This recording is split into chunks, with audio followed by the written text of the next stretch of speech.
Sahibzada Mirza Mubarak Ahmed Sahibi, pra djali I Mesiut të premtuar alayhis salam, ishte I sëmur. Shqetësimi dhe kujdesi I Hazrat Mesiut të premtuar alayhis salam për të ishte I njohur për të gjithë. Pra kujdese shumë Mesiut alayhis salam për djalin. Kur djali ndroi jetë, Serdar Fazl Haq Sahibi dhe Dr. Ibadullah Sahibi I ndjer dhe unë, rrëfimtari thot, shkuam në Kadian për ngushëllim. Por kur Mesiu premtuar alayhis salam erdhi në xhami, ai duke si zakonisht, madje edhe më I gëzuar se më parë. Kur u përmend vdekja e djalit, Huzuri tha: "Mubarak Ahmedi vdiq. Fjala e Zotit tim u përmbush.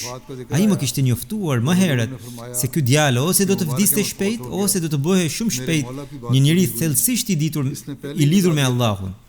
Pra Allahu e thirri pran vetes. Çfarë është një Mubarak Ahmed? Edhe sikur të kisha 1000 djem dhe të gjithë të vdisnin, por më mjafton që Zoti im të jetë I kënaqur dhe fjala e tij të përmbushet. Kjo është gjithë lumturia ime." Tha Mesiu premtuar selam.